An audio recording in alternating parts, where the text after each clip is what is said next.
Well,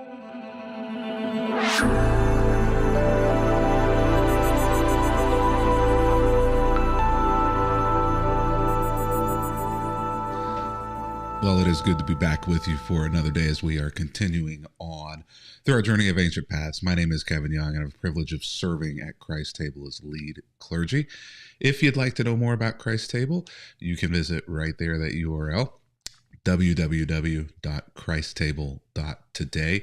There, would love to encourage you to check us out, sign up for the email list, and if you find these Bible studies helpful and you have extra resources that you give towards nonprofits, and we are fully tax deductible, and we are only able to bring these things because of the generosity of those who take part in our studies, who are able to financially help out. And so would love to have you be a part of that. But either way, even if you can't financially support us, we still encourage you and appreciate you being a part of what we do here at Christ Table. One of the things that we give in return to our donors is spiritual resources to help you along on your journey.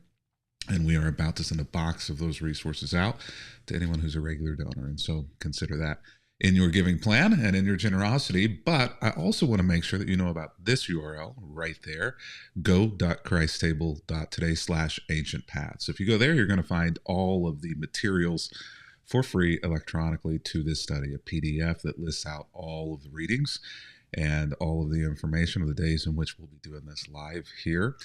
And you can download what we send in printed form, in physical form, to all of our regular donors. You can actually download a PDF of that resource that includes all of the day's readings written out for you there, so that you don't have to have a Bible on hand.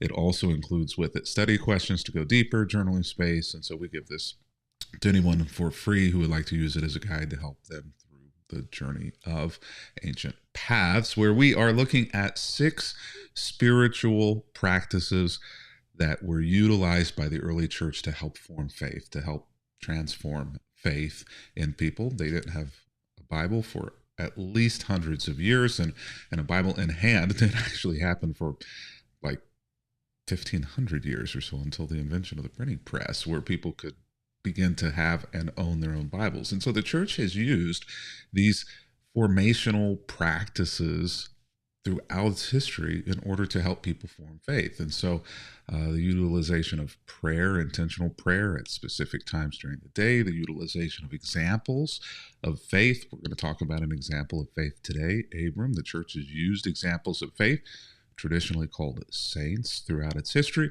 The church used food, one of my favorite things, in order to help form faith in people through feasting and fasting. The church has used creeds in order to help form the faith of people, to help them understand what the most important things to believe are, to help navigate that, help them memorize it, bring it back to memory.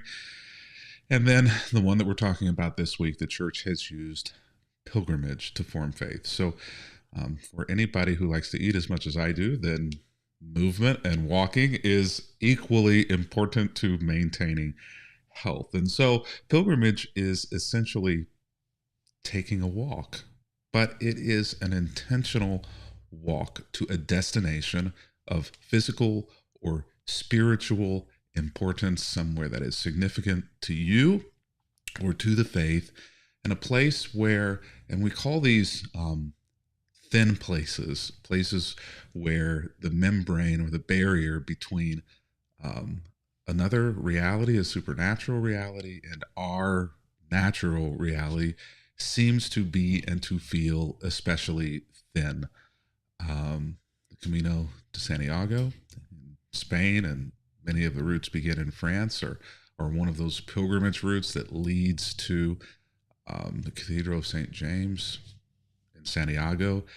There is the Holy City in Jerusalem. The Old City is a pilgrimage site for many people. Bethlehem is a pilgrimage destination, where the space between the membrane between the supernatural and the natural seem especially thin. For Muslims, it's Mecca. And for me personally, it's, and I've said this I think a few times this week, it's my grandparents' property in Indiana. One of those thin spaces for me where I feel especially close to God, where I feel the transcendence of this faith and of this Jesus that I follow.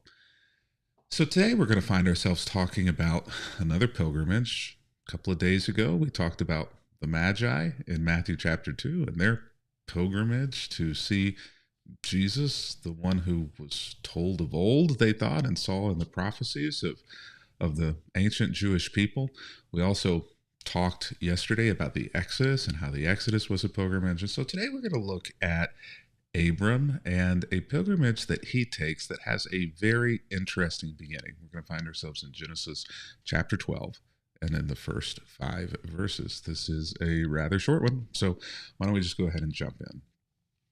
So the Lord says to Abram, and so this is very early in the relationship between Abraham and God, because he still has his older name, his shortened name, Abram, rather than the later one, which most of us call him by Abraham. So the Lord said to Abram, I want you to pick up and go. I want you to leave your native country and your relatives and your father's family, and I want you to go to a land that I will show you. Now, Abram was, by all accounts, likely very wealthy. He was working and living and tending in his father's business with his father's livestock, and they had amassed a great deal of what we would consider wealth in those days. And so he had a very good life, a very comfortable life. Everything that he needed was right there. But God says, let's move you to some discomfort. So I want you to leave all of this behind. The country that you know, your relatives, for many of us, where do I sign? I'm in. I'm done.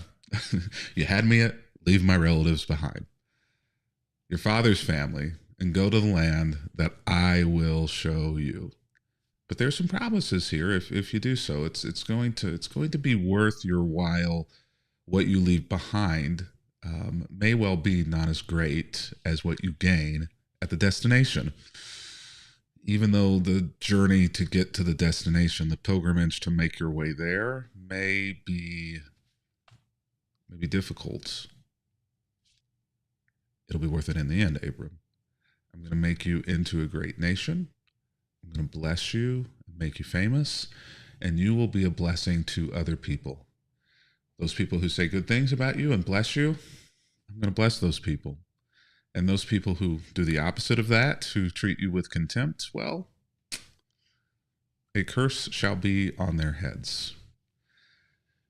In fact, Abram, all the families of the world will be blessed through you.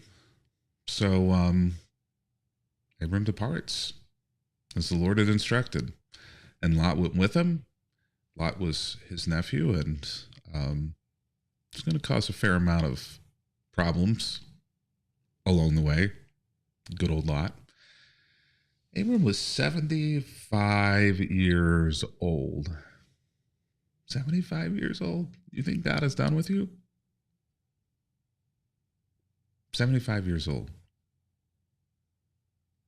You're just getting started if you're not 75 years old. Think of that. Everything that we know of Abram essentially happens after this moment. So everything that we know of Abram, his life, being called a friend of God, all the amazing conversations and relationships, all of this is north of 75. You say, pilgrimages are in my past, in my youth. I'm on a walker now. I'm on a cane. I'm in a wheelchair. I can't make journeys anymore. These are left to the younger people. What if Abram would have said that? What he would have missed out on, and what you would miss out on as well, if you count yourself out for thinking it's not your pilgrimage, it's not your journey, you just can't do it, or you're too old to do it. He was 75 when he left Haran. He took his wife, Sarah, his nephew Lot, and all his wealth. He took his livestock. He took all the people that he had taken into his household at Haran, and he headed for the land of Canaan. Now, God hasn't yet told him that he's headed to the land of Canaan. The writer knows that he's headed to the land of Canaan. All that Abram knows is that he's to pick up and go. God doesn't tell him the destination. I find that fascinating. God doesn't say, here's where you're going. Here's a GPS route to get here. God just says, I need you to take a pilgrimage. I need you to go somewhere with me. I need you to follow this without knowing all of the details about the destination. You're going to find in life that the best places where you end up and the most amazing, incredibly transformational paths that you take to get to those places, you did not know where you were headed when you began the journey, but you knew that you needed to move. You knew that you needed there to be a change. You knew that something needed to be upended in your life, and you had to start on this path. Literally, metaphorically, maybe like Abram, you're physically picking up from one place and moving to another, but maybe this is a metaphor. Maybe there is some other thing in your life that you have to begin doing, that you have to take up, where you have to begin following what you know you're being asked to do or what is needful for you to do.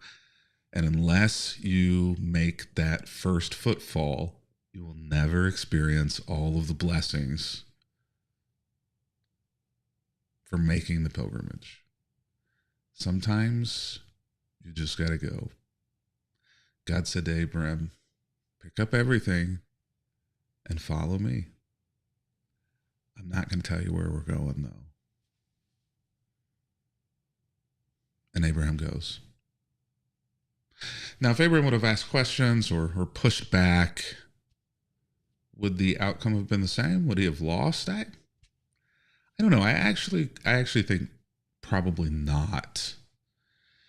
Because we see this interactive relationship between Abraham and God where Abraham does a lot question God and push back and say, hey, hold up, wait. So I don't know.